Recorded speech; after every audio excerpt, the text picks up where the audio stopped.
नमस्कार विद्यार्थ्यांनो, बाजारातून घरापर्यंत यामधील हा दुसरा तास. पहिल्या तासामध्ये आपण पाहिलं की वैशालीचे वडील भाजी विकण्याचे व्यवसाय करतात आणि त्यासाठी संपूर्ण घर त्यांना मदत करतं. त्यांना सकाळी लवकर 3 वाजता उठून आधीच्या ज्या भाज्या असतात त्यांना वेगळ्या कराव्या लागतात आणि त्यानंतर तिचे वडील चाळीतल्या इतर लोकांबरोबर भाजी घेण्यासाठी जात असतात. त्यानंतर तिकडनं आल्यानंतर सर्व परिवार मिळून भाज्या वेगवेगळ्या करतात आणि नंतर वैशालीचे वडील 7 वाजता लॉरीमध्ये त्या भाज्या रचून विक्री करण्यासाठी जातात. वैशालीला पण सकाळी शाळेत जायचे असल्यामुळे लवकर सर्व मिळून काम आटोपतात. आता पुढे पाहूया. छोटू सकाळी शाळेत जातो.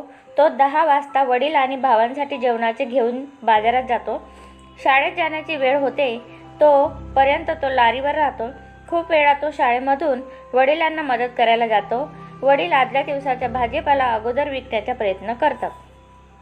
तर पहा, परिवारातील सगळ्यात लहान छोटू जो आहे तो सुद्धा या कामामध्ये त्यांना मदत करतो. त्याला सुद्धा सकाळी 10 वाजता शाळेत जायचे असते, त्यामुळे तो लवकर तयार होतो आणि त्याआधी शाळेत जाण्याच्या आधी तो त्यांच्या वडिलांना डबा देण्यासाठी जातो आणि तिथे गेल्यानंतर जोपर्यंत शाळेची वेळ होत नाही तोपर्यंत तो तिथेच लॉरीवर थांबतो. खूप वेळा तो शाळेमधून सुद्धा वडिलांना मदत करण्यासाठी येतो. छोटूचे वडील सर्वात आधी आदल्या दिवसाच्या भाजी विकण्याचा प्रयत्न करतात. त्याचं कारण काय असेल? विचार करा आणि सांगा. बापूजी अगोदर आधीच्या दिवसाचा भाजीपाला विकतात, ते असे का करतात? विचार करा. आपल्याला प्रश्न दिलेला आहे. तर पहा, आदल्या दिवसाचा भाजीपाला हा खराब होऊन जातो, त्यामुळे त्याला लवकरात लवकर विकण्याचा प्रयत्न करत असतात.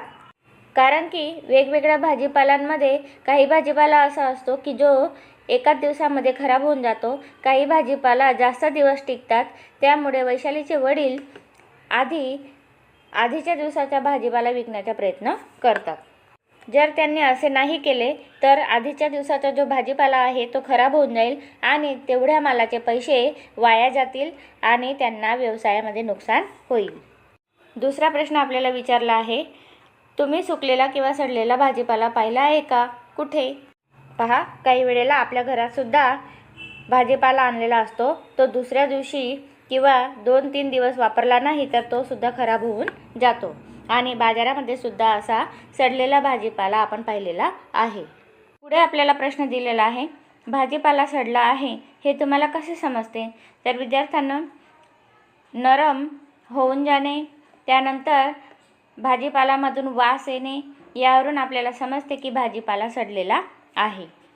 त्याखाली एक पॅरेग्राफ दिलेला आहे, त्याचे वाचन करून घेऊया. आधीच्या दिवसाचा भाजीपाला जसा विकला जातो तसे भाऊ ताजा भाजीपाला गोणपाटातून काढून लारीमध्ये ठेवतात. त्या भाजीपाल्यावर पाणी शिंपडत राहतात, त्यामुळे तो सुकत नाही. विशेषतः उन्हाळ्यामध्ये बापूजी आणि भाऊ रात्री 10 वाजेच्या आसपास घरी परत येतात. तोपर्यंत छोटू आणि मी झोपून जातो. इतर सर्व रात्री 11 किंवा 11:30 वाजेच्या जवळपास झोपतात आणि दुसऱ्या दिवशी पुन्हा लवकर उठतात. तर पहा, वैशालीचे वडील आणि भाऊ हे आधीच्या दिवसाचा भाजीपाला पहिले विकतात आणि जसा तो विकला जातो तसा ताजा भाजीपाला ते गोणपाटातून बाहेर काढतात आणि लॉरीमध्ये रचून ठेवतात. त्यावर पाणीसुद्धा शिंपडत राहतात, जेणेकरून तो सुकला जाऊ नये म्हणून. आणि खास करून उन्हाळ्यामध्ये हे करावे लागते, कारण उन्हाळ्यामध्ये ऊन खूप पडते, त्यामुळे भाजीपाला लवकर सुकून जात असतो. अशा रीतीने दिवसभर काम करून वैशालीचे वडील आणि भाऊ हे रात्री 10 वाजता घरी परत येतात. तोपर्यंत वैशाली आणि तिचा लहान भाऊ छोटू झोपून गेलेले असतात. बाकीचे नंतर जेव्हा ते भाऊ आणि वडील घरी येतात त्यानंतर जेवण वगैरे झाल्यानंतर रात्री 11 ते 11:30च्या आसपास ते झोपतात आणि दुसऱ्या दिवशी पुन्हा 3 वाजता त्यांना उठावं लागत असतं. पुढे पाहूया. खाली दिलेली घड्याळे पहा. ही घड्याळे जी वेळ दाखवित आहेत त्यावेळी तुम्ही काय करतात आणि वैशाली काय करते ते लिहा. पहा, पहिल्या घड्याळीमध्ये सकाळी पहाटे 3 वाजलेले आहे. तर आपल्याला माहीत आहे की सकाळी वैशाली 3 वाजता उठते आणि आधीच्या दिवसाचा भाजीपाला थैल्यांमधून काढून व्यवस्थित रचून ठेवते.